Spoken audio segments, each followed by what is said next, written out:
Shalom, shalom para todos, buenas noches.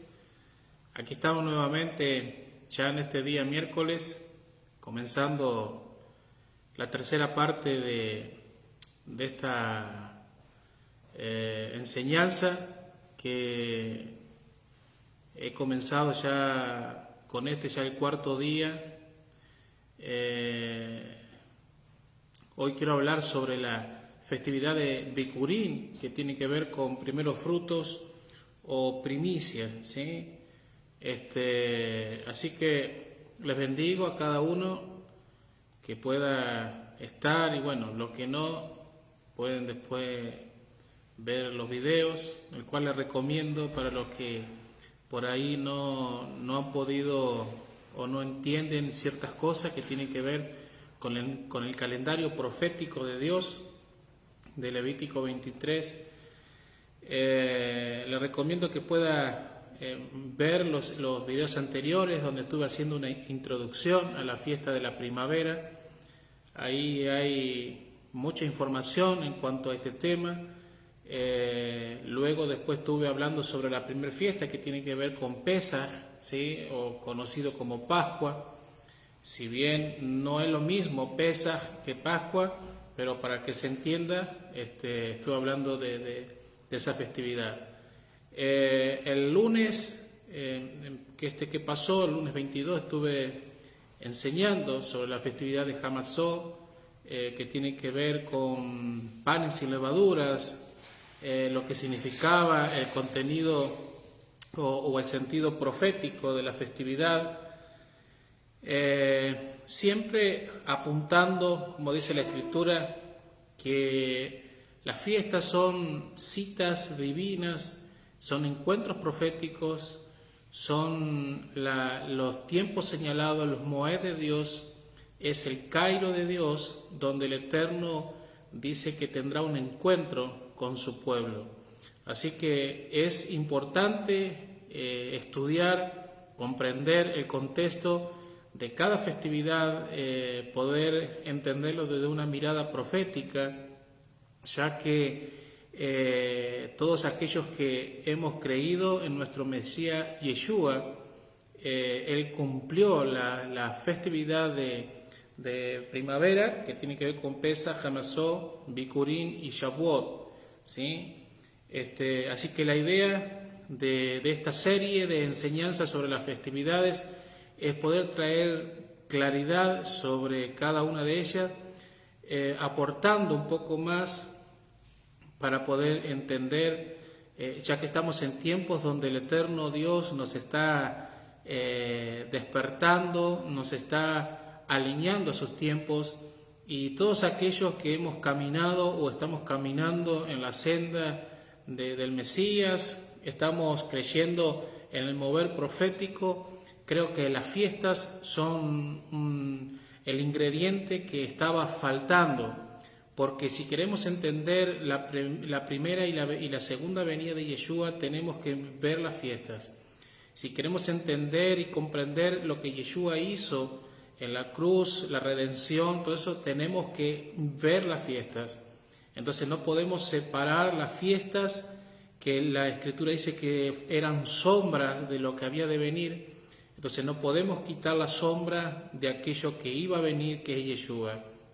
Porque si bien las primeras 4 fiestas fueron una sombra, tuvieron un cumplimiento, pero todavía faltan 3 fiestas que son señaladas como la fiesta del otoño, que tiene que ver con Yom Teruah, tiene que ver con Yom Kippur y con la fiesta de tabernáculos, ¿sí? Ahí hay mucho para aprender, mucho para instruirnos, pero sobre todo saber de que la segunda venida de Yeshua tiene que ver con las festividades de la fiesta del otoño. Así que este es el tercer tema del cual quiero compartir con ustedes. Quiera Dios que poder traer claridad a nuestras vidas, poder ser de bendición. Y como siempre digo, prepárese algo para tomar. Si usted está haciendo algo, no se desconecte.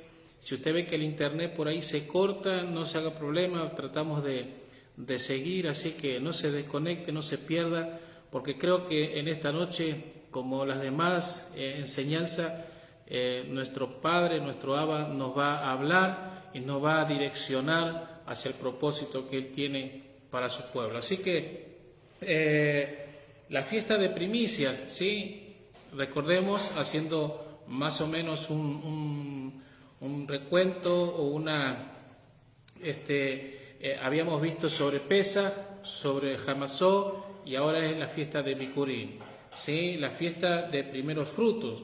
El nombre bíblico, ¿sí? El nombre bíblico que lleva esta fiesta es el nombre de Bikurim, ¿sí? Algunos la conocen como primicias y otros la conocen como primeros frutos, ¿sí?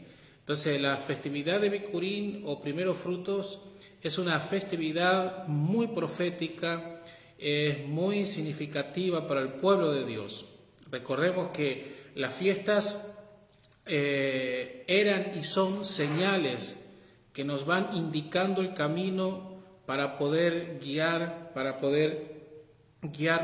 hacia los eventos futuros y presentes, ¿no?, que estamos viviendo. Entonces, Bikurim es la tercera fiesta de la primavera, ¿sí? En la introducción que yo hice hace 3 enseñanzas atrás, estuve hablando de lo que significaba cuando el profeta dijo que hablaba de la lluvia temprana y la lluvia tardía. Entonces, las lluvias en la Escritura, la temprana y la tardía, están conectadas con la primera y la segunda venida del Mesías. Entonces, la primera lluvia, la lluvia temprana, tiene que ver con las festividades de primavera, que es la que estoy enseñando y la que próximamente, ya hoy estamos a miércoles, ya el próximo viernes estaremos entrando al 14 de Aviv, ¿sí? El sábado estaremos entrando al 15 de Aviv, donde celebraremos Pesaj, celebraremos el primer día de los 7 días de Hamasó, y también celebraremos Bikurim, que es la fiesta que yo quiero traer en esta hora. Entonces, la festividad de las primicias o de Bikurim, nosotros la vamos a encontrar en Levítico 23, ¿sí? Así que si tienen su Biblia, yo quiero leerles un texto, Levítico 23, versículo 9, hasta el versículo 14. Entonces dice: habló Yahweh a Moisés diciendo: habla a los hijos de Israel y diles: cuando hayáis entrado a la tierra que yo os doy y seguéis su mies, traeréis al sacerdote una gavilla por primicia de los primeros frutos de vuestra siega. Y el sacerdote mecerá la gavilla delante de Yahweh para que seáis aceptos. El día siguiente del día de reposo la mecerá, y el día que ofrezcáis la gavilla ofreceréis un cordero de 1 año sin defecto en holocausto a Yahweh. Su ofrenda será de 2/10 de efá de flor de harina amasada con aceite, ofrenda encendida a Yahweh en olor gratísimo, y su libación será de vino, la 4ª parte de un hin. Escuche bien lo que sigue el versículo, dice: no comeréis el pan, ni grano tostado, ni espiga fresca, hasta ese mismo día. ¿Por qué? Dice: hasta que hayáis ofrecido la ofrenda a vuestro Dios. Y termina el versículo diciendo: estatuto perpetuo es para vuestras generaciones, donde quieras que habitéis. Donde quieras que habitéis es un estatuto perpetuo, y donde se debía de presentar la gavilla o primeros frutos. Entonces, para entender un poco el contexto, de esta ceremonia, entonces la celebración se realizaba de una manera cuando la cosecha de la cebada, ¿sí? Primero fruto Bikurim tiene que ver con la cosecha de la cebada, y luego en Shavuot tiene que ver con la cosecha del trigo. Entonces, la cosecha tenía que ver cuando ya el fruto estaba listo para ser cosechado. Entonces, la gente lo que solía hacer era tomar una gavilla de la cosecha que llevaban, ¿sí? Y se la presentaban ¿a quién? delante del sacerdote representante del Dios eterno. Entonces, la gavilla recibía el nombre de la gavilla, ¿por qué? Porque gavilla significa primeros frutos, ¿sí? Entonces, el sacerdote entonces tomaba y la mecía, ¿sí? Mecía la primicia delante del Todopoderoso. Esto debía hacerse cuando, después del Shabbat, ¿sí? Después del Shabbat semanal, y eso lo vamos a explicar más adelante. Entonces, primeros frutos o bikurín siempre es después del Shabbat semanal. Entonces, también debía presentarse las demás ofrendas, ¿sí? Que estaban escritas, que la cual yo leí junto con la gavilla. Ahora bien, para poder entender un poco más, por ejemplo, qué es la gavilla, ¿sí? ¿Qué es la gavilla de primeros frutos en la Biblia? Dice que Dios mandó al pueblo a que presentase una gavilla de la cosecha, Levítico 23:10. Ahora, la palabra hebrea para gavilla es omer, ¿sí? Es omer. Un omer se define como una medida de productos secos, ¿sí? Es una medida de productos secos con un contenido de una décima parte de un efa. ¿Se entiende? Entonces, la definición que la Escritura nos señala, que un homer es la décima parte de un efa, o sea, vendría a ser un 10%, ¿sí? Lo que el eterno Dios pedía era una medida, era un homer, era el 10%. Esto no tiene que ver con diezmo, tiene que ver con primeros frutos, tiene que ver con primicia. Entonces, recordemos, por ejemplo, para tener en cuenta, y es que el Eterno había ordenado al pueblo de Israel que ellos debían de presentarse 3 veces al año, ¿sí? 3 veces al año ellos tenían que hacer lo que se les llamaba el peregrinaje, eran fiestas de peregrinaje, donde todo el pueblo donde se encontrase, de donde ellos podían vivir, ellos tenían que subir, ¿sí? A la ciudad de Jerusalén a celebrar estas tres fiestas. ¿Y cuáles son estas 3 fiestas? Número 1 tenía que ver con pan y levadura, o sea, Pesaj. El número 2 es Shavuot, que es Pentecostés. Y número 3 tiene que ver con Sukkot o la fiesta de tabernáculos. Estas 3 fiestas son fiestas agrícolas, fiesta que tiene que ver con la cosecha y sobre todo tiene que ver justamente con la siembra, pero tiene que ver con la cosecha.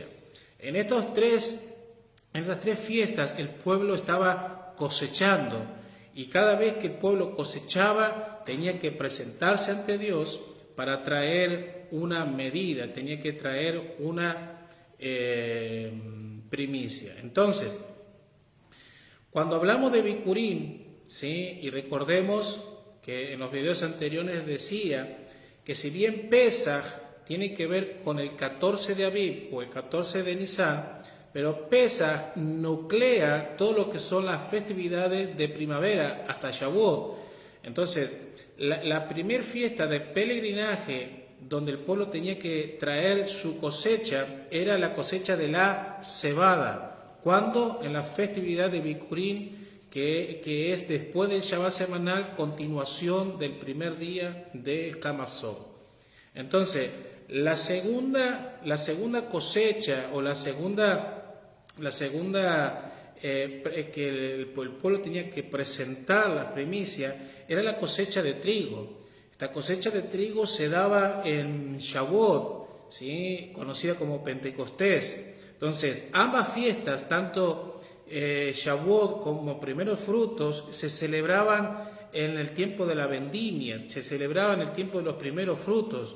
O sea, antes de la gran cosecha que tenía que venir al final del año, ¿sí? Aún durante la fiesta de tabernáculos, también se traía otra cosecha y esa era la cosecha de las frutas. ¿Se entiende? Entonces tenemos, número 1, la primer primicia que tiene que ver con la cebada en primeros frutos. Número 2, tenemos que ver con la primicia que tiene que ver del trigo en Shavuot. Y número 3, el pueblo traía sus primicias, pero ya no de cebada ni de trigo, sino de las primeras frutas que se cosechaban al final del año o al comienzo de año, que tiene que ver con el mes de Tisri. Entonces, estas son las 3 fiestas en donde se presentaban primicias al Eterno. Bien, ahora, la cosecha, ¿sí? La cosecha o la primicia representaba, espiritualmente hablando, a todos aquellos que habían, o mejor dicho, que habían puesto su fe o su emuná en el Mesías Yeshua. Recordemos que hace aproximadamente 2000 años, cuando en el primer siglo vino Yeshua, Dios envió a Yeshua, ¿sí? Junto con él, todos los creyentes que comenzaron a creer en él, ellos eran las primicias, eran los primeros creyentes en el Mesías. Entonces, por lo tanto, la gavilla, proféticamente hablando, ¿sí? Es la primicia de los primeros creyentes, dado que la gavilla bíblicamente puede representar a una persona como a muchas personas.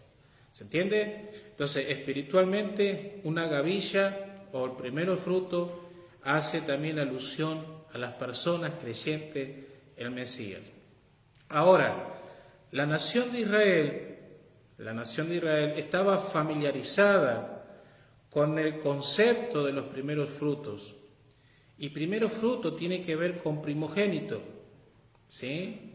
Quiere decir entonces que las primicias o primeros frutos, que es igual a primogénito, siempre era lo mejor. Por eso Dios, cuando pidió al pueblo que trajera, nunca le pidió lo que le sobraba, sino que siempre le pidió lo mejor. ¿Se entiende? Entonces los primeros, los escogidos de la cosecha que estaba por venir, antes que el pueblo entrase a la tierra prometida y cosechase el grano, Dios ya había establecido en su Torá que el pueblo debía de presentar lo primero, y lo primero tiene que ver con primogénito, ¿sí? Lo primero tiene que ver con primicia. Entonces, quiere decir que la festividad de Bikurim representa al Eterno escogiendo al primero, escogiendo al primogénito como primicia. ¿Para qué? Para ser presentado ante él. ¿Vamos bien hasta ahí? Quiere decir entonces que la llegada de la festividad año tras año, de la festividad de Bikurim, ¿sí? Quiere decir que la llegada de la festividad, lo que usted le va a presentar al Padre Celestial, no es algo que usted quiere, sino que es algo que Él pide. Cada vez que usted y yo querramos presentarle al Eterno algo, ese algo no tiene que ser lo que yo quiero, sino lo que Él está pidiendo. Y acabamos de leer en Levítico 23 que Él determinó de antemano lo que Él quería. ¿Se entiende? Entonces, lo que el Eterno pedía era lo primero, era lo mejor. Por lo tanto, el Eterno señaló de antemano lo primero para que se le diese a Él. La pregunta es, ¿por qué Dios pide lo primero? ¿Sí? ¿Por qué Dios está interesado? Y vemos muchos pasajes donde Dios constantemente hablando al pueblo que debía de presentarse ante Él.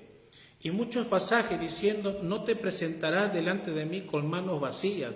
¿Cuál es el interés de Dios? ¿Cuál es el interés del Padre para cual Él pide lo que está pidiendo? Entonces las Escrituras nos dicen que las primicias, escuche esto, la Escritura nos dice que el Padre nos pide lo primero, nos pide los primeros frutos, nos pide la primicia. ¿Por qué? Porque las primicias son santas. ¿Se entiende? El concepto de las primicias o del primogénito constituye a lo largo de toda la Biblia algo que es consagrado, algo que está separado, algo que es dedicado solamente a Él, que no nos pertenece a nosotros. ¿Se entiende? Romanos 11:16 dice, por ejemplo, hablando de la nación de Israel, pero haciendo alusión al principio, dice, si las primicias son santas, también lo es la masa restante. Y si la raíz es santa, también lo es todas las ramas. Entonces quiere decir que el eterno Dios pide en Bikurim primicias, porque primicia es sinónimo a algo que está santificado, algo que le pertenece a Él. Nosotros vamos a ver, por ejemplo, a lo largo de la Escritura, en Éxodo, en Números, en Ezequiel, en Malaquía, en Hebreo, todo hablando que siempre Dios, y es más, hay una instrucción del Eterno que dice que, por tanto, dice que por tanto, sobre toda la tierra, ¿sí?, tanto hombre como bestia, a todo aquel que abría matriz debía de ser presentado ante Él como primicia, como lo primero, como una ofrenda ante Dios. Entonces, el primogénito, tanto de hombre como de bestia, dice la Biblia, era santificado, era apartado, era hecho santo delante de la presencia de Dios. La primicia o primero fruto de toda la tierra era presentado delante del Señor. ¿A dónde? En el altar, porque en el altar había alabanza, había acción de gracia. Eso lo dice Deuteronomio. Ahora, todo lo que era sombra, escuche esto, todo lo que era sombra era una señal, ¿sí?, indicándonos a qué, a Yeshua, al Mesías. Entonces, por eso no podemos nosotros entender, aunque por más que quisiésemos, no podemos entender lo que Yeshua hizo si no conocemos el contexto de las festividades que es Levítico 23, el calendario de Dios.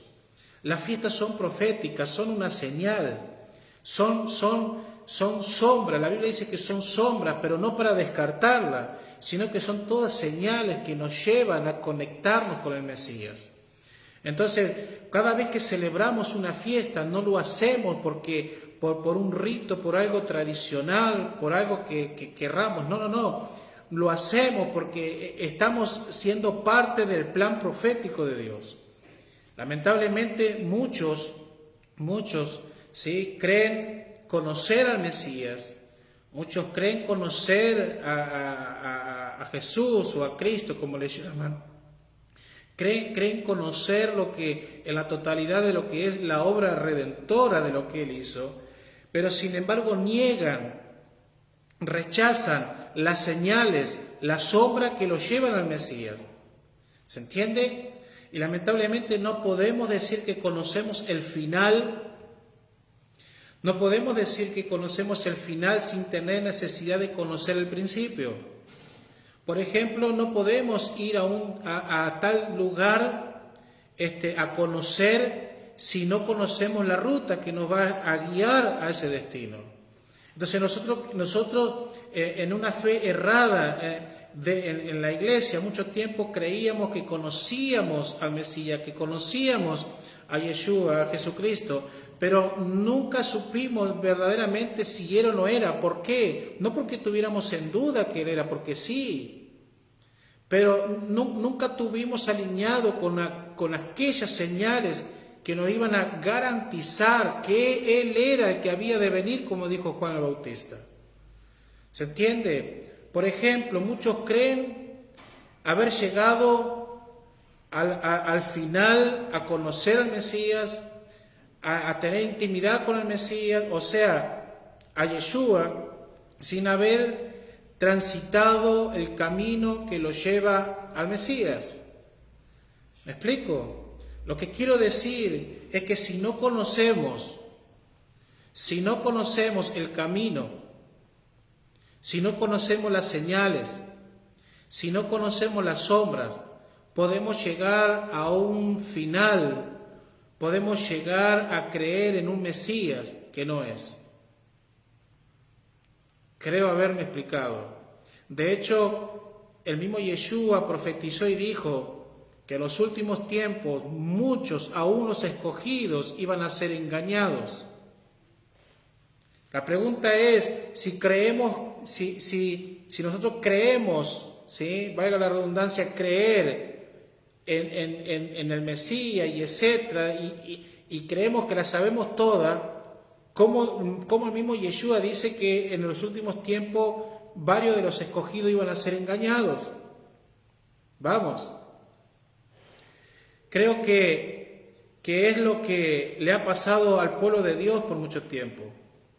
Porque por negar, o creo que por anular las señales, la sombra, se encontró con señales que antes de llevarlo al Mesías verdadero, lo llevaron a un Mesías greco-romano, un Mesías que no es el Mesías hebreo prometido al pueblo de Israel.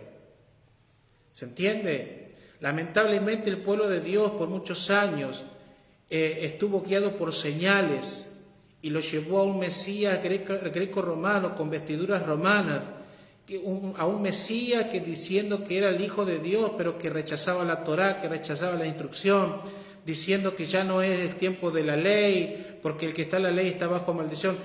Mucho tiempo la iglesia creyó en un Mesías que lo único que hizo fue separar al pueblo del corazón de Dios. Entonces, gloria a Dios porque el Eterno nos está volviendo a conocer esa señal, pero no porque dependamos de la señal.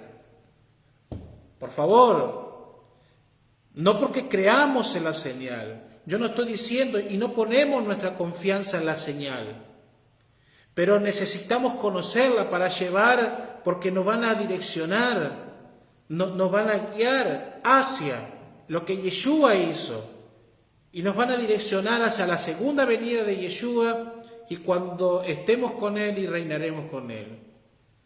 Lamentablemente el cristianismo evangélico, ¿sí?, el cristianismo romano, el cristianismo evangélico, tomó esta festividad, y lo digo con mucho temor, lo digo con mucho, hasta con mucha vergüenza por ahí, porque lamentablemente la iglesia tomó la fiesta de Bikurim, la fiesta de primeros frutos, no para darle la interpretación correcta, no para hablar de la resurrección, no para darle la importancia que tenía para que lo llevaba el Mesías. Lamentablemente la iglesia, muchos creyentes hasta el día de hoy toman esta fiesta para garantizarse un bienestar propio. ¿Por qué? Porque no solamente la han cambiado de fecha. Imagínense, en la iglesia pareciera que existen una fiesta solamente.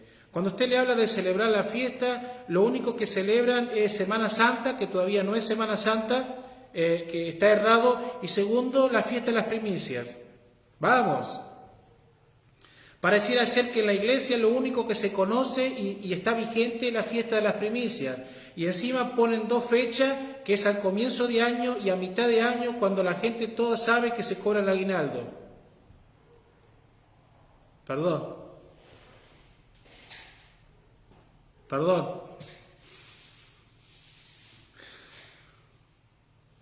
Entonces hemos desvirtuado el calendario de Dios, hemos desvirtuado la fiesta de Dios para sacar provecho para nosotros. Por eso estamos prontos a celebrar las festividades de Pesaj, Hamasó. Creo que una de las cosas que tenemos que pedir perdón es por haber estado en eso. ¿Se entiende? La festividad de primicias no es para beneficio propio, sino para exaltar al Mesías, a Yeshua, para saber garantizar que lo que Él hizo fue cumplir la Torá, cumplir el calendario profético de Dios. Celebrar esta fiesta en la fecha equivocada, acomodándola a los meses. Hermanos, pregunto, ¿cómo hacían los apóstoles, porque fíjese que en la iglesia o muchos creyentes al estar anulando las señales, al decir que las fiestas ya no hay que cumplirlas, y decir que no necesitan celebrar la fiesta porque en Yeshua, en Jesucristo, ya están completos, ¿sí? Yo pregunto, ¿cómo hacían la gente, los creyentes, los apóstoles del primer siglo para verificar, para garantizar que en aquel que habían creído era aquel que había de venir? Yo pregunto, ¿cómo hacían los creyentes cuando alguien venía y les hablaba y les decía, mira, acá está el Mesías prometido de Israel, Él es? Entonces la gente, ¿cómo hacía para verificar, para comprobar que aquel que se le estaba predicando era aquel prometido por los profetas o por el Eterno por medio de los profetas? ¿Cómo hacían?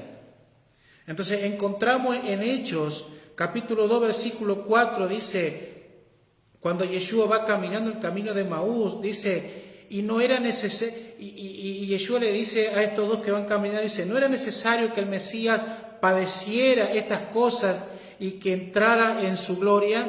Versículo 27 dice que Yeshua dice, y comenzando por Moisés y siguiendo por los profetas, le declaraba todas las escrituras que hablaban acerca de él. Entonces, ¿qué nos están diciendo esto?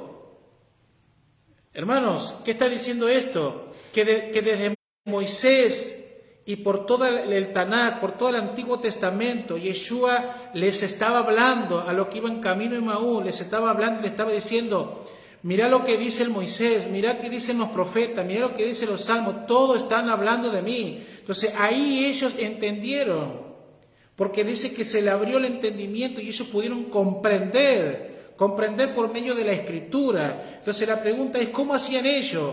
Porque hasta que yo recuerde, hasta ese momento no estaba escrito el Nuevo Testamento. La gente, para creer en el Mesías, en el primer siglo, ¿sí?, tenía que conocer, estudiar la Torá, tenía que conocer y estudiar los profetas, tenía que conocer y estudiar cada uno de los escritos. Y sobre todo la gente en ese tiempo estaba familiarizada con la fiesta, porque la gran mayoría celebraban por generaciones las fiestas.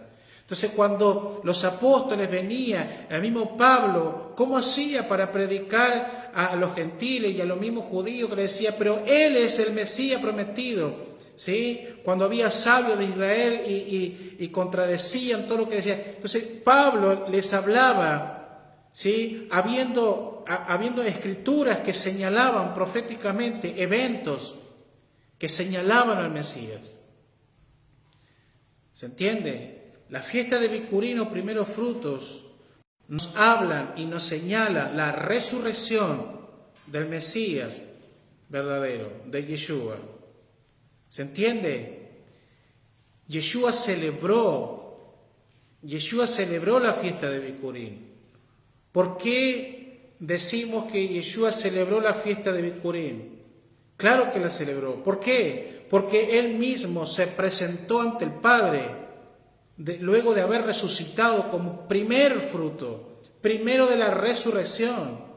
La Escritura, por ejemplo, nos dice que Yeshua es la primicia de la cosecha de la cebada. Nos dice que Yeshua, por ejemplo, es el primogénito o fue el primogénito de Miriam, ¿sí?, la esposa de José. Nos dice la Biblia que Yeshua es el primogénito del Dios Padre. La Biblia nos dice que Yeshua es el primogénito de toda creación. Nos dice que Yeshua es el primogénito de entre los muertos. La Escritura nos dice que Yeshua es el principio de toda creación de Dios. ¿Se entiende? Entonces, para creer todo eso, nosotros necesitamos encontrar en la Escritura dónde está fundamentado. Entonces, ¿por qué es importante estudiar la fiesta? Porque ahí están escondidos los códigos proféticos que nos van a revelar la vida del Mesías. Entonces, Yeshua es la primicia de Dios. quien fue crucificado o fue, santificado por el Padre. Yeshua es el primogénito, es el primero, es el escogido. Por eso cuando el mandamiento dice que en primero fruto debía de presentar las primicias, los primeros frutos, los primogénitos, estaba haciendo alusión a lo que había de venir, porque Yeshua se iba a presentar ante Dios como el primogénito y como primero fruto ante Él. ¿Se entiende? Entonces los primeros frutos, Bikurim, son profecía de la resurrección del Mesías. La fiesta de la gavilla de los primeros frutos es profecía de la resurrección. Yeshua mismo profetizó, escuche, que resucitaría después de 3 días y después de 3 noches.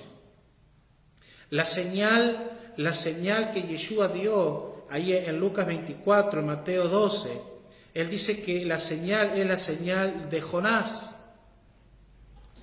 Que así como Jonás estuvo en el pez 3 días y 3 noches, así Yeshua, el Mesías, iba a estar en el centro de la tierra, pero después de 3 días y 3 noches, él iba a resucitar y a presentarse como primicia.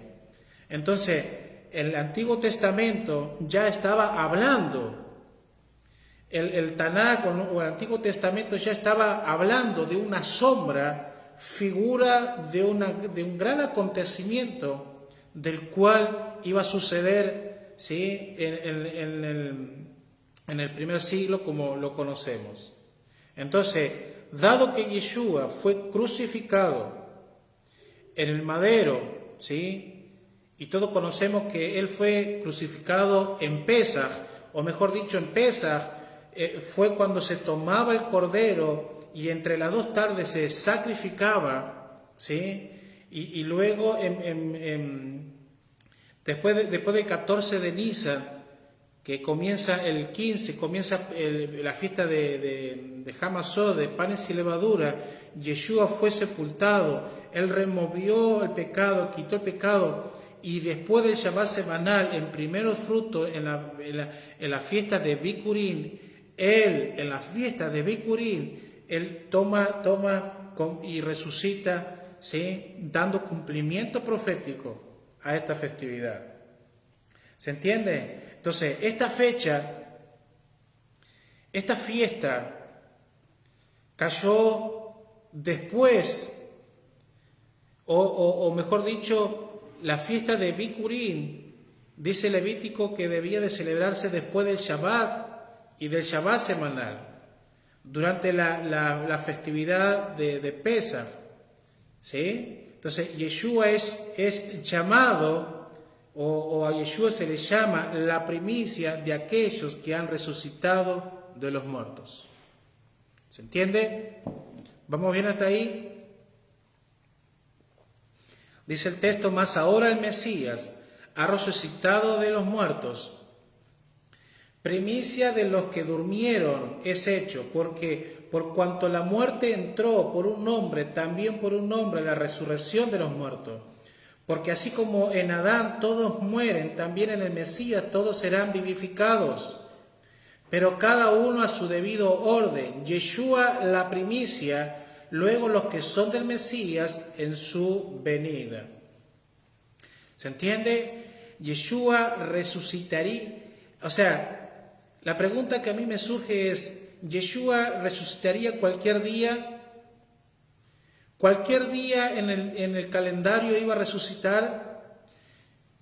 Yeshua no iba a resucitar de repente un mes de agosto, un mes de septiembre como nosotros en nuestro calendario gregoriano. No. Dios no se mueve por el calendario gregoriano. Dios se mueve por su calendario, ¿sí? Dios se mueve por su calendario y tiene sus tiempos para cada cosa. Eclesiastés dice que cada cosa tiene su tiempo debajo del sol. Entonces, Yeshua resucitaría cualquier día, en cualquier lugar, ¿verdad que no? Entonces, ¿por qué digo que si Yeshua resucitaría en cualquier día y en cualquier lugar? Digo esto porque el pensamiento de muchos que dicen que por estar hoy en el tiempo de la gracia y ya no estar en el tiempo de la ley, todo es espontáneo, todo que fluya, que es cualquier día. ¿Se entiende? Gracias a Dios gracias al Eterno, que Él tiene una agenda. Gracias al Eterno, que Él no hace nada fuera de su agenda. Que la Biblia dice que cuando vino el tiempo señalado, Él envió a su Hijo. Entonces, nada Dios hace espontáneamente. O sea, hoy el pensamiento que está en muchos creyentes es que ya no hay un día, sino que es todos los días. En el mucho pensamiento de la gente es que no hay un horario, sino que es cualquier momento, cuando fluya, cuando a mí yo quiera, entro. O sea, yo entro a la presencia de Dios cuando quiero y salgo cuando quiero. Vamos. El pensamiento de muchos es que hay que romper estructura, y esa fue la predicación de muchos años del ministro de Dios, y también yo lo prediqué, yo también lo enseñé, que hay que romper estructura. Pero perdona a Dios por haber cometido tantas cosas como esa. ¿Por qué? Porque hoy nos damos cuenta que Dios tiene un tiempo para cada cosa. Hoy nos damos cuenta que Dios tiene señalado un tiempo para cada cosa. Entonces, gloria a Dios que Él tiene una agenda profética y todo está bajo su control. Él no hace nada fuera de su agenda, que es su Torá, que son su muedín, que son sus tiempos. Entonces, Yeshua resucitó cualquier día, Yeshua resucitó en cualquier lugar. Vamos a ver. La Escritura nos dice, por ejemplo, la Escritura nos dice que fue profetizado que Yeshua, el Mesías, sería sepultado en la tumba de un hombre rico.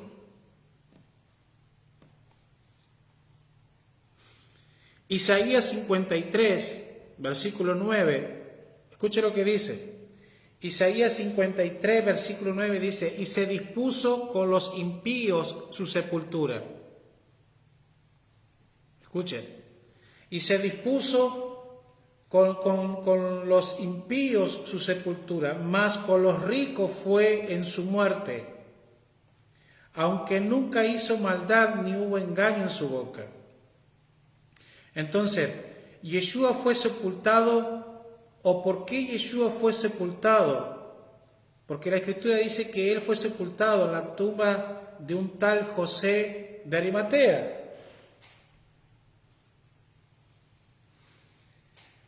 Los evangelios nos relatan que cuando llevaron su cuerpo, lo pusieron en la tumba de un hombre muy noble, muy conocido en aquel entonces, llamado José de Arimatea.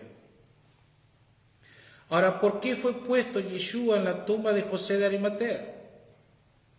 Escuche, Arimatea era otro nombre que se le daba a la ciudad de Ramá. Ramá era donde vivió el profeta Samuel. Ramá se encontraba al norte de Jerusalén. De hecho, este lugar aún dice que se le conoce como Ramá hasta el día de hoy. Entonces, en los tiempos antiguos, los judíos, el pueblo de Israel, tenían la costumbre de ser enterrados, de ser sepultados en Jerusalén. De hecho, en la ciudad de Ramá. ¿Por qué? ¿Por qué tenían esa costumbre? O sea, aún se dice que se tiene esa práctica en el presente. Porque en el judaísmo tradicional, muchos judíos ortodoxos creían y creen que desde ahí se iba a producir la resurrección de los muertos.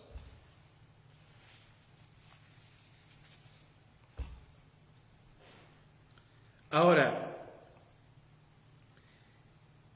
la profecía o la figura profética de la resurrección de Yeshua, nos habla, por ejemplo, en el libro de Génesis. En el libro de Génesis vamos a encontrar el relato donde está el gobernador de Egipto, José, el hijo de Jacob. José hace que los hijos de Jacob hicieran un juramento. Y el juramento tenía que ver que como José conocía la profecía, que después de varios años ellos iban a volver a la tierra prometida, entonces José hace prometer al pueblo de Israel que cuando ellos partiesen tenían que llevar sus huesos para ser enterrados en la tierra prometida. Ahora bien, Ramá, ¿sí? Y vuelvo a decir, Ramá es el lugar donde vivió el profeta Samuel. Ramá era un término que representaba la idolatría. Era un término que representaba la idolatría. Quiere decir que había dos lugares o había dos naciones que en aquel entonces había dos naciones que eran centro de idolatría en aquel entonces. Uno era Babilonia y el otro era Egipto. Entonces, José, hijo de Jacob, también era conocido, y escuche esto, también era conocido como José de Ramá. Moisés, cuando sacó al pueblo de Egipto, llevó los huesos de José. Y cuando ellos partieron de Egipto, Moisés se llevó los huesos de José. Ahora bien, al llevarse los huesos de José, la tumba de José, que estaba en Egipto, quedó vacía. O sea que la tumba de José de Arimatea, José de Ramá, que significa la maldad, y era un cumplimiento profético de lo que estaba escrito en Isaías 53, y se dispuso con los impíos su sepultura, más con los ricos fue su muerte. Quiere decir entonces que si José, el hijo de Jacob, era una figura de Yeshua, su primera venida. ¿Por qué su primera venida? Porque dice que Yeshua cumplió el papel del Mesías sufriente. Fue conocido como el Mesías Ben Yosef, el Mesías hijo de José. Entonces, los huesos de José dice que fueron llevados a Sucot.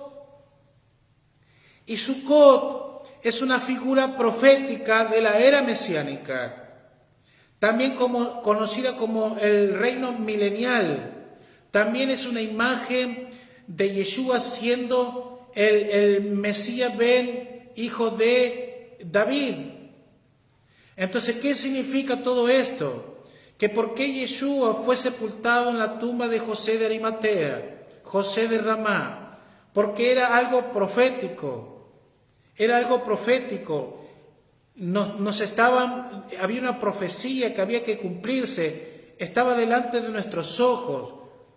Vamos, mire, muchos de nosotros hemos leído las Escrituras miles de veces, pero nunca la hemos entendido hasta que el Padre Dios quitó el velo de nuestros ojos, y ahora cuando leemos la Torá, estudiamos la Torá, todos los Shabbat estudiamos las Parashá, estamos viendo la figura del Mesías profetizada para los tiempos que pasaron, pero también para nuestros tiempos y los tiempos que vienen.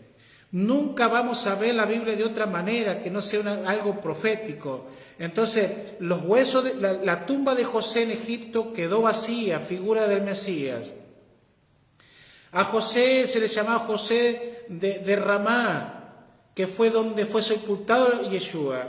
y Moisés llevó los huesos de José a Sucot, profetizando la era mesiánica, donde el Mesías reinaría con los hijos de Israel. Así que Yeshua sufrió en su primera venida, Él regresará a la tierra por segunda vez, ya no como el siervo sufriente, sino también como el hijo de David. Entonces, la festividad de Pesaj,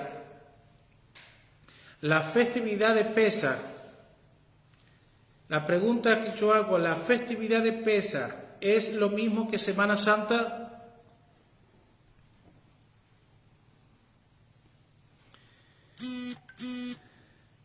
La festividad de Pesaj es lo mismo que Semana Santa, porque hoy la iglesia en general, la iglesia cristiana evangélica también, más que celebrar el Pesaj, celebra Semana Santa, y Semana Santa pertenece a Roma.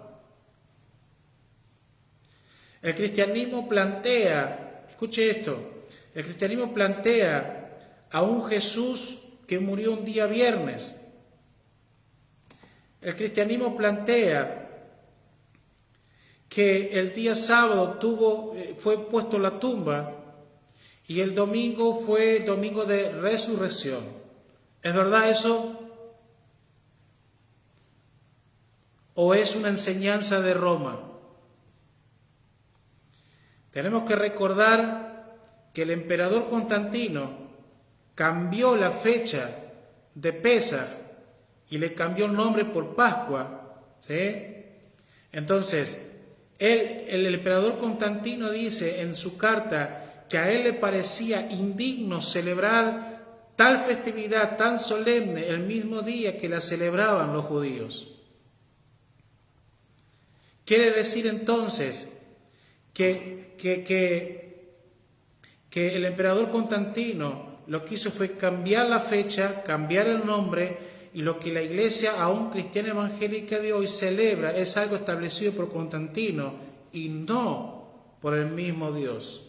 Entonces, Constantino, al cambiar la fecha, y desde entonces hasta el día de hoy, el cristianismo romano, el cristianismo evangélico, celebra Pesaj o Pascua en una fecha totalmente diferente, atribuyendo y sosteniendo que el Mesías murió un viernes y resucitó un domingo.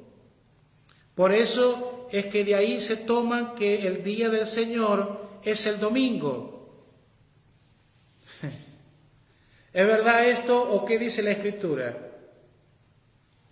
Si usted quiere creer en algo, tiene que creer lo que dice la Escritura, no lo que dicen los hombres.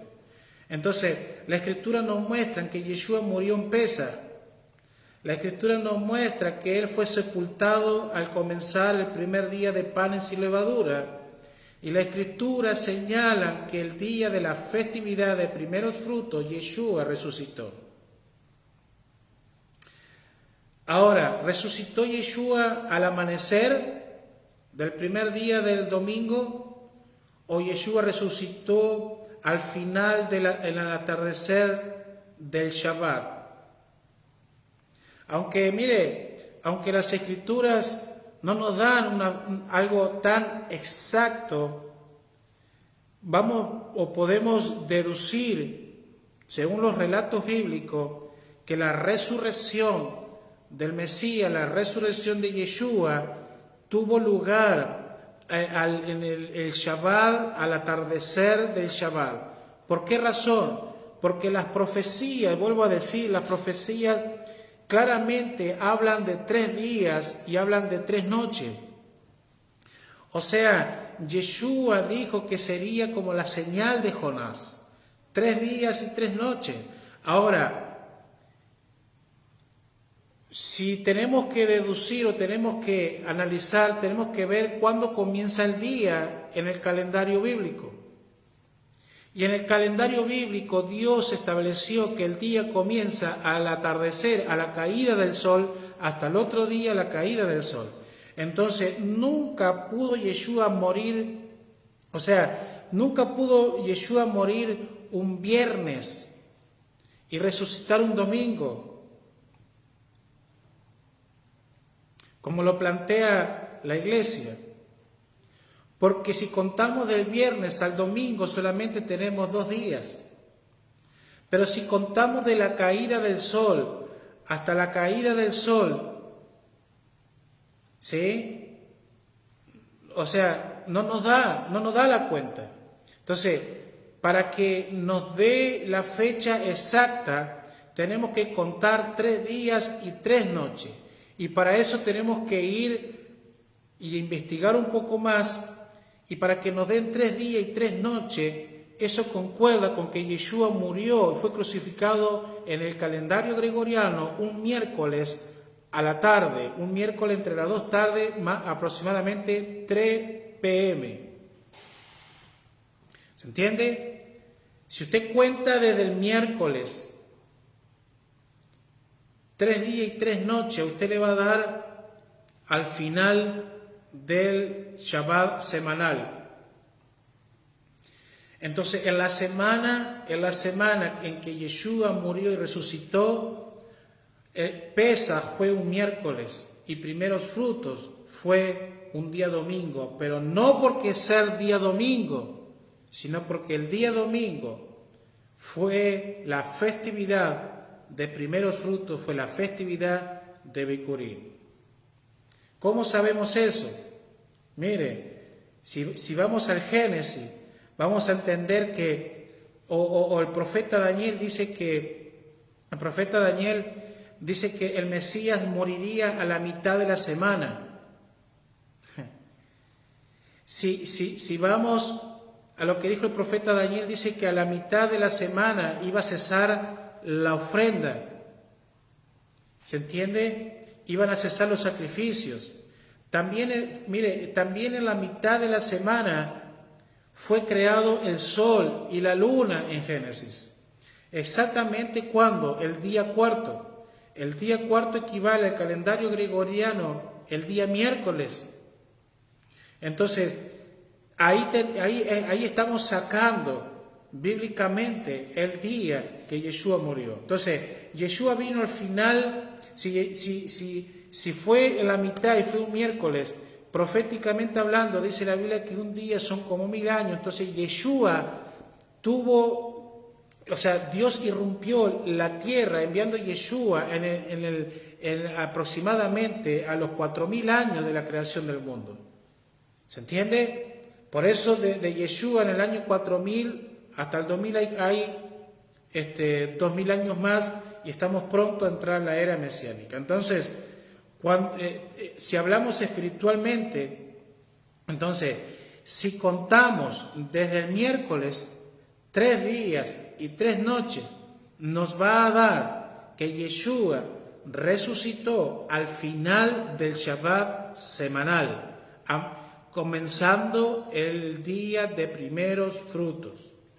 Quiere decir entonces que al finalizar el Shabbat, Yeshua ya estaba resucitado.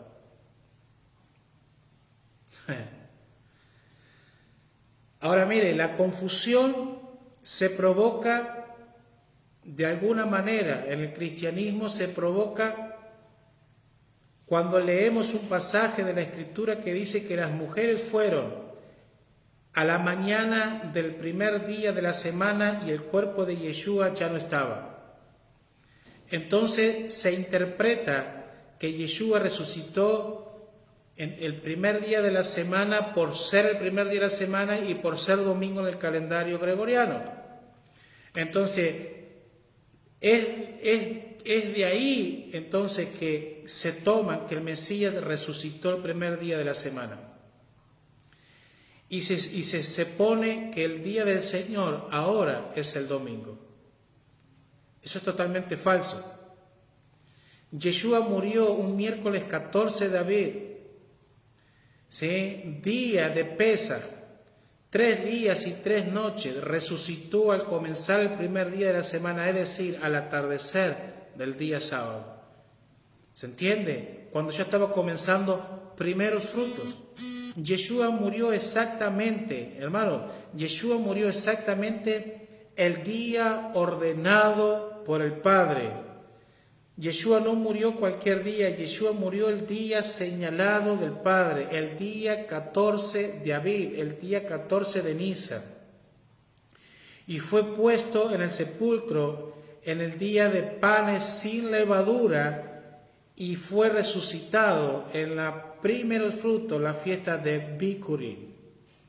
¿Se entiende? Entonces la fiesta de primeros frutos ordenada en Levítico 23 fue cumplida en la resurrección de nuestro Mesías.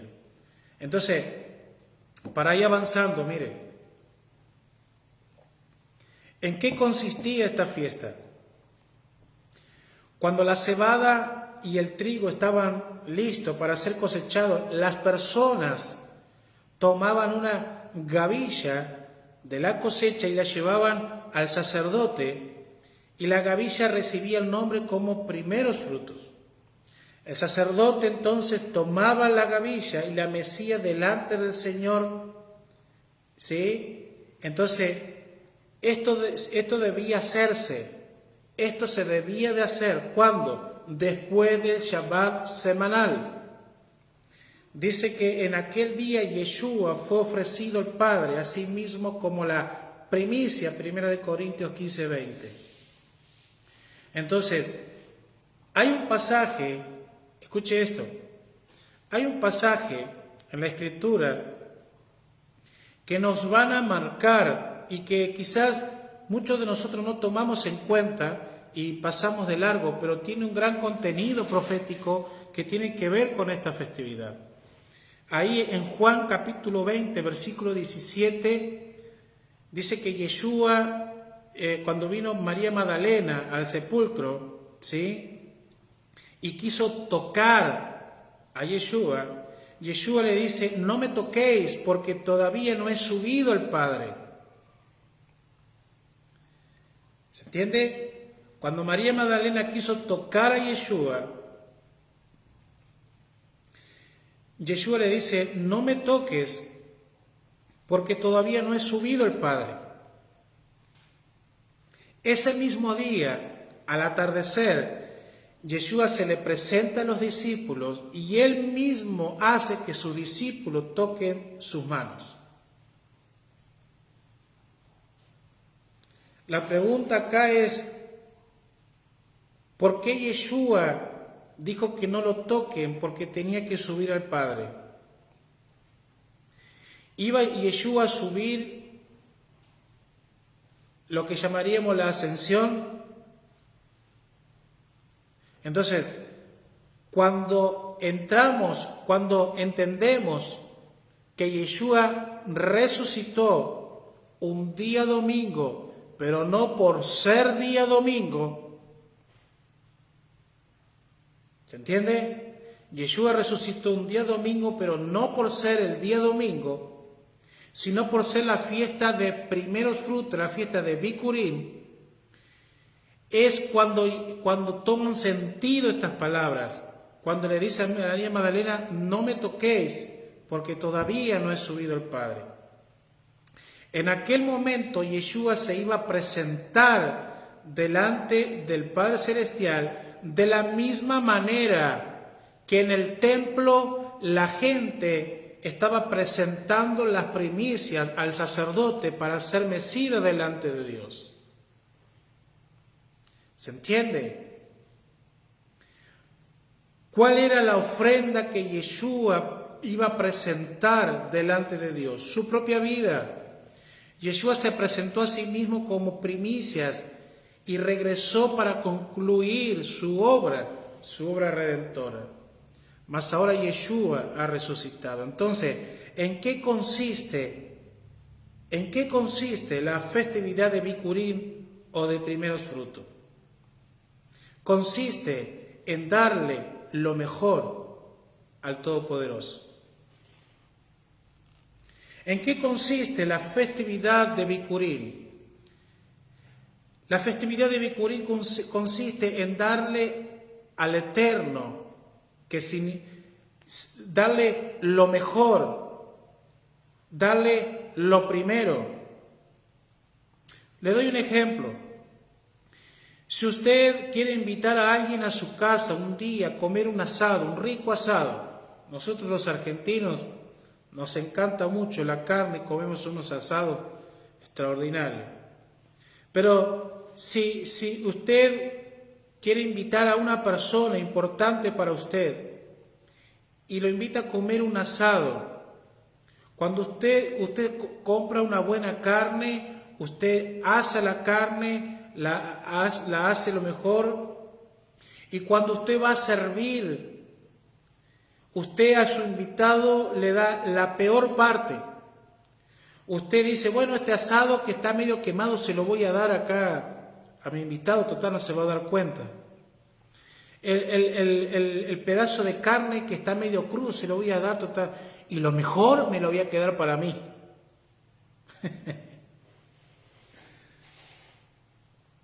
Imagínense que usted invita a una persona importante a comer un asado y la mejor parte se la come usted y a su invitado usted le da la peor parte.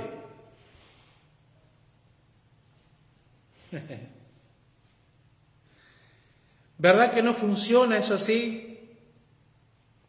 Génesis capítulo 4, versículo 4 dice que Abel trajo lo mejor de los primogénitos.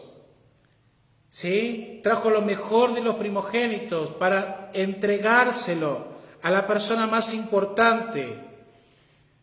Desde el comienzo de Génesis, el comienzo de la creación, Dios el Eterno ha establecido, ¿sí?, que todos debían de darle a Él lo primero y lo mejor.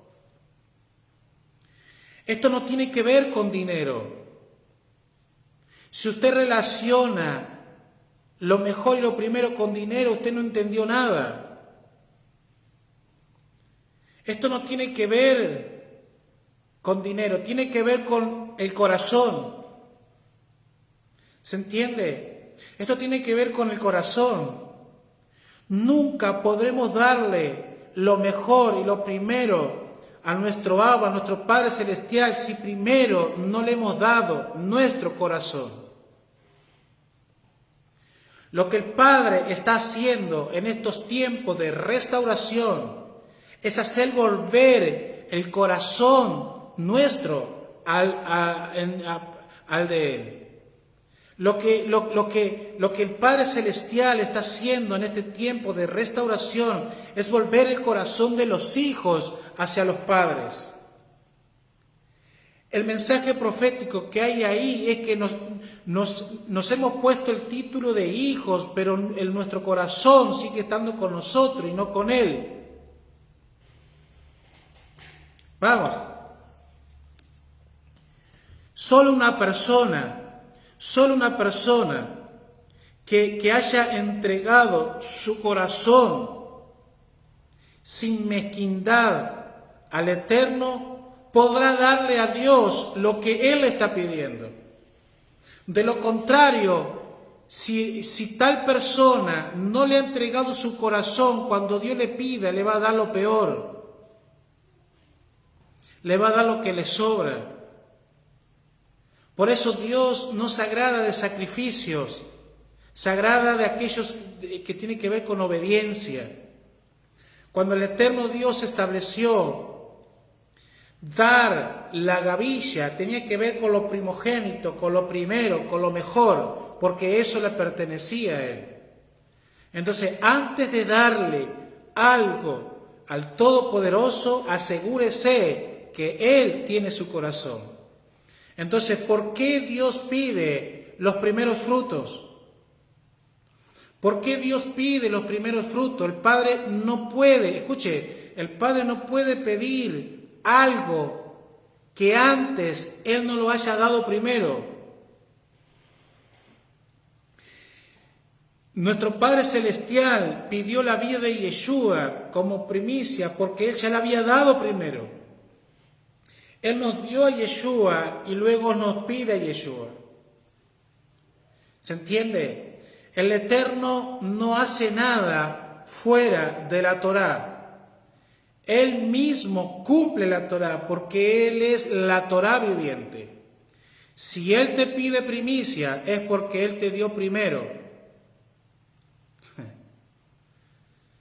Hermanos, Estamos en tiempo de primicias, donde cada uno de nosotros tendremos la oportunidad de preparar y de separar lo primero y lo mejor para nuestro Dios.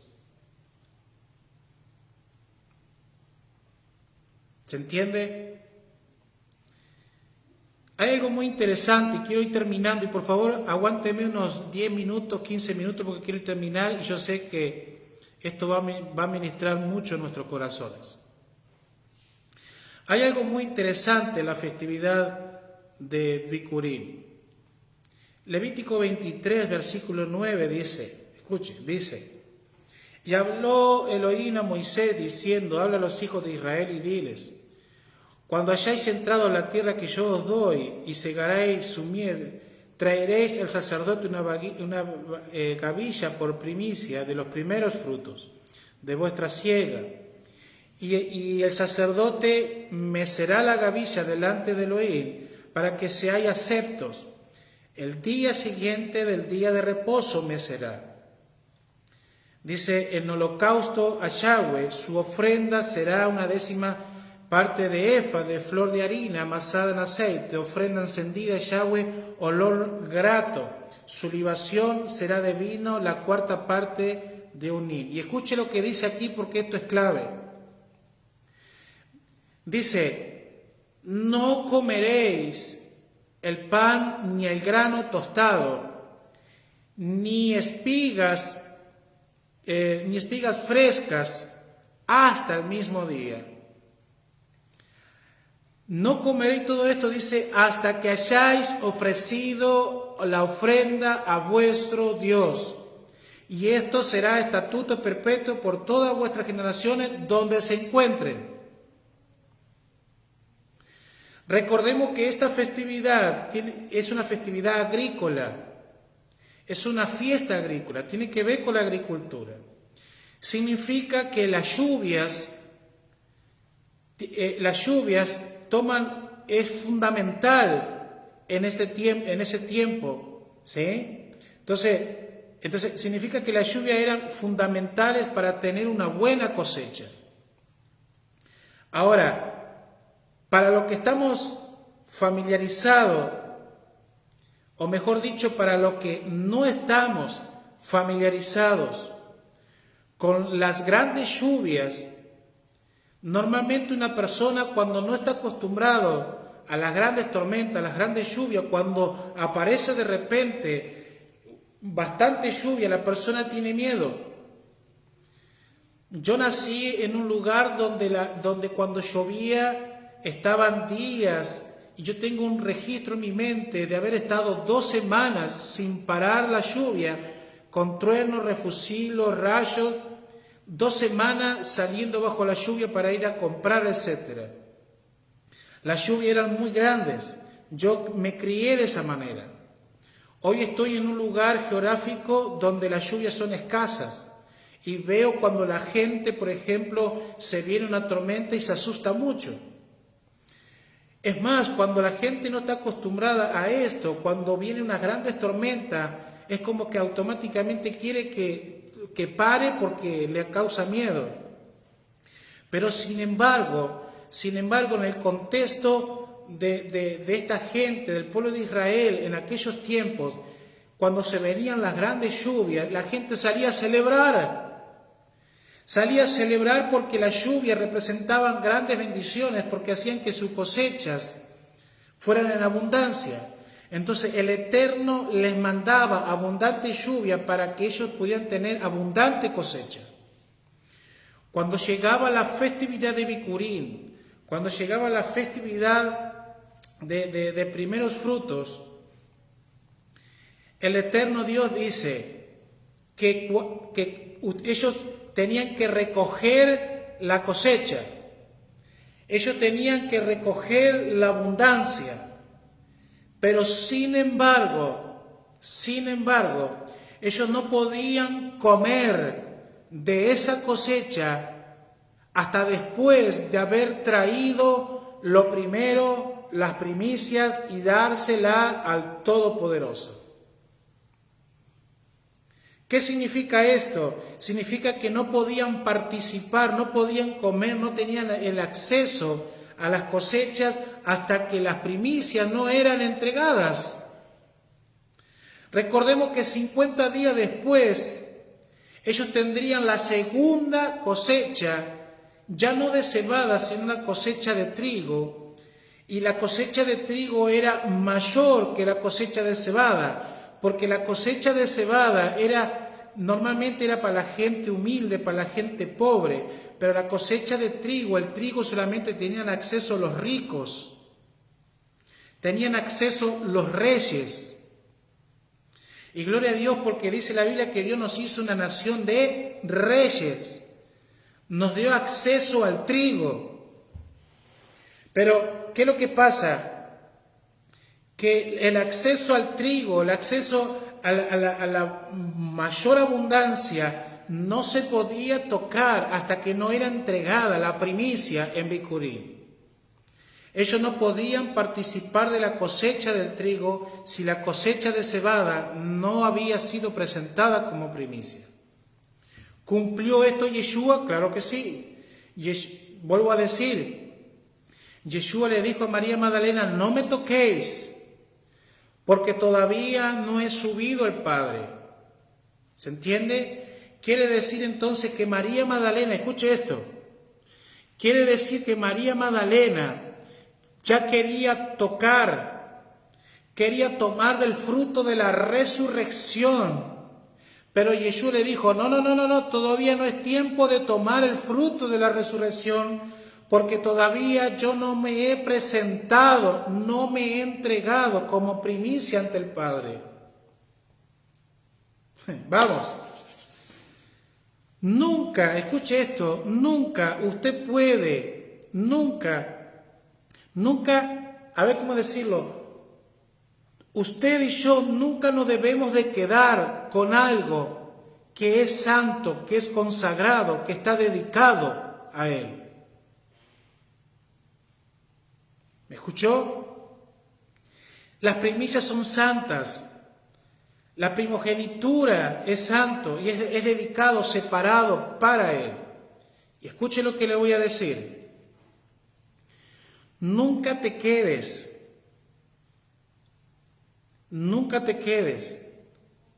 con algo que es santo, con algo que está apartado para Él. Porque lo santo, lo apartado, le pertenece a Él. Mira, cuando nos quedamos con algo que está consagrado, que está separado, que está dedicado a Dios, no dándoselo a Dios, nosotros atraemos maldición a nuestra casa. Porque nos estamos quedando con algo consagrado, santificado, santo, que no es nuestro, es de Él. ¿Cómo es esto? ¿Cómo es esto? Mire, se lo voy a explicar más gráfico. Hay algo que al ser humano, o mejor dicho, hay algo que a nosotros los creyentes nos cuesta dar, y nos cuesta dar mucho. ¿Y sabe lo que es? Tiene que ver con el diezmo, tiene que ver con la ofrenda, tiene que ver con la primicia. Y por favor sea sincero, quizás no sea su caso, pero si hay algo que nos cuesta o nos ha costado a muchos de nosotros es darle el diezmo, darle la ofrenda, darle la primicia al Todopoderoso. La Biblia dice que tanto el diezmo como la ofrenda y la primicia son cosas santas, son cosas separadas. Y Dios nos manda a que se la demos a Él, porque son de Él, no son nuestras. Mire, una vez escuché un mensaje de un judío decir que rápidamente nosotros necesitamos quitar de nuestra casa todo lo que tiene que ver con lo consagrado, con lo separado y con lo santo.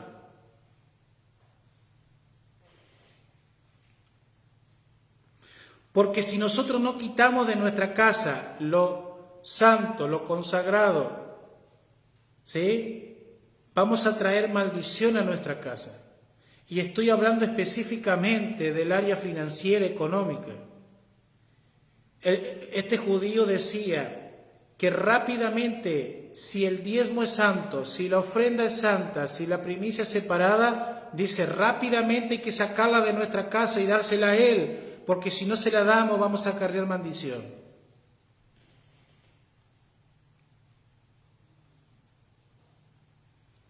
Hermanos, es tiempo de entender este principio y sacar de nuestra casa lo que es de él.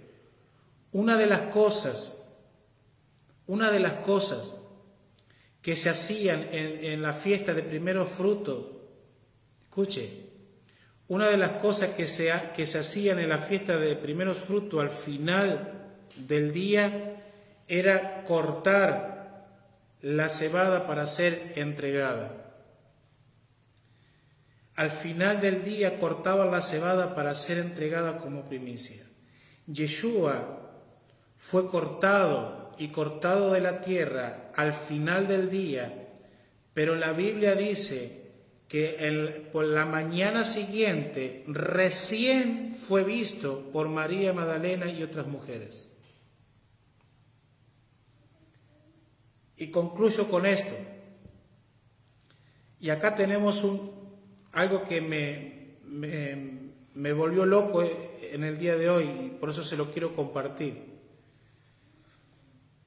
Yeshua, al final de la fiesta de Bikurim, cuando la gente cortaba la cebada y era presentada al final del día, Yeshua fue cortado para ser presentado ante Dios. Y acá vamos a entender algo extraordinario, vamos a entender un principio tremendo. Quiere decir entonces que Yeshua fue entregado como primicia, pero pasaron aproximadamente 12 horas para poder ver a Yeshua como lo hizo María Magdalena.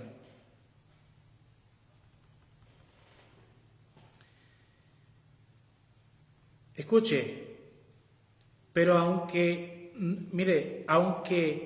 todavía no lo habían visto a Yeshua,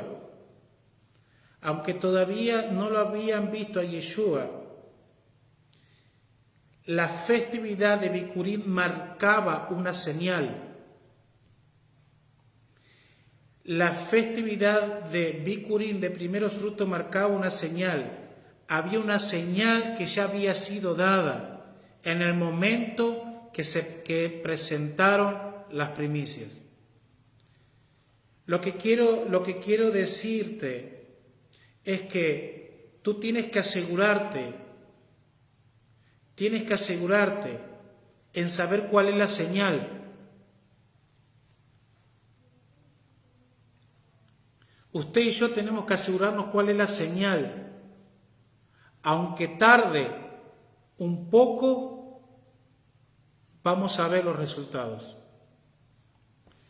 Usted se tiene que asegurar de saber cuál es la señal. Aunque tarde tu siembra, tú tendrás tu cosecha a la mañana siguiente. Tú tienes que asegurarte cuál es la señal que el Eterno está dando. Tú tienes que asegurarte cuál es la señal que el Eterno te está dando. Cuál es la marca del tiempo profético. Tú tienes que asegurarte de saber cuál es la señal, asegurarte de presentarte delante de Dios. Tú tienes que captar cuál es la señal. La señal es presentarte ante Dios, asegurándote que te estás presentando en Bikurim delante de Dios con tu primicia. Esa es la señal. Tienes que asegurarte en tu corazón, tienes que asegurarte de presentarte como primogénito, como primicia delante de Dios. Tú tienes que asegurarte cuál es la señal. Mire, proféticamente hablando, el Mesías fue presentado como primicia. Proféticamente hablando, Yeshua fue presentado ante el Padre. Proféticamente hablando, ya estaban las señales dadas para que Él regrese. Hermanos, proféticamente hablando, la primicia ya fue presentada, ya hubo la señal. Las señales están todas cumplidas, solamente estamos aguardando la venida de nuestro amado Yeshua. Yeshua fue presentado al final del Shabbat, pero 12 horas después recién Él apareció en escena nuevamente. Quiere decir que aunque las señales ya estén dadas, necesitamos esperar el tiempo del regreso del Mesías. Tú tienes que ver la señal de los tiempos proféticos para saber que todo está cumplido en Él. ¿Se entiende? La señal en la fiesta de primeros frutos fue que al momento que se recogía la cebada y se presentaba delante de Dios, Yeshua estaba siendo recogido de la tierra, presentándose ante el Padre, pero no fue visto hasta después. ¿Se entiende? Aunque tú no veas, escuche, aunque usted no vea cambios radicales en su vida, aunque todavía usted diga, no, a mí me falta mucho todavía, usted tiene que identificar la señal. Porque aunque los resultados en su vida todavía no sean 100%, usted ya tiene la señal. Solamente es cuestión de tiempo para que los demás vean a Yeshua en su vida.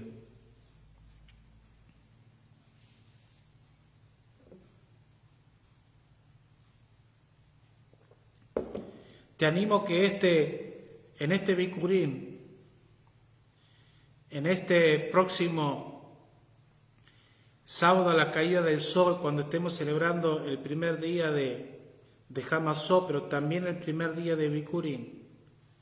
Este año cae diferente a otros, entonces te animo a que tú te presentes delante de Dios como la primicia, como el primogénito, traigas lo que tú quieras darle al Señor. Si hay un momento en el año donde tú quieras, o mejor dicho, si hay un momento en el año donde el Eterno pide las primicias, es en esta fiesta. Hoy es el momento. El domingo ahora es el momento. Luego tenemos la segunda primicia en Shavuot y luego la tercera primicia en Sukkot. Pero te animo a que usted, junto con su primicia, traiga su corazón, traiga su vida. Y nos podamos presentar como gavilla, como el Homer, delante de Dios. Amén. Les bendigo. Gracias por el tiempo.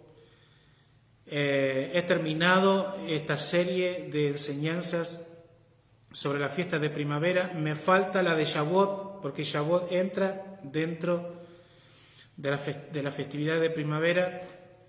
Pero no la voy a dar ahora, la voy a dar en los próximos días. Ya le voy a poner el día, la hora. Pero quería traer esta enseñanza de Pesaj, de Hamasó y de Bikurim para traer claridad un poco más, proféticamente hablando, cómo tuvo cumplimiento Yeshua, cómo la tienen nosotros, cómo nos preparamos y cómo avanzamos. Estamos a punto de entrar al ciclo festivo donde seremos llevados por el Eterno a una dimensión mayor, a un nivel de revelación mayor y a un entendimiento mayor de los tiempos proféticos. Así que les bendigo, que puedan tener una buena noche. Recuerden, si usted quiere celebrar Pesaj, no sabe cómo, por favor déjenos un mensaje, nos escribe, nosotros podemos guiar, le podemos ayudar en lo que sea necesario, ¿sí? Ustedes pueden por ahí, si no han visto los otros videos, se los recomiendo, estar en este mismo grupo de Facebook y también en nuestro canal Casa del Rey. Así que hay mucho por aprender, mucho por estudiar, les animo, no se queden. Y bueno, que el Eterno les bendiga, les guarde y será hasta la próxima. Shalom para todos.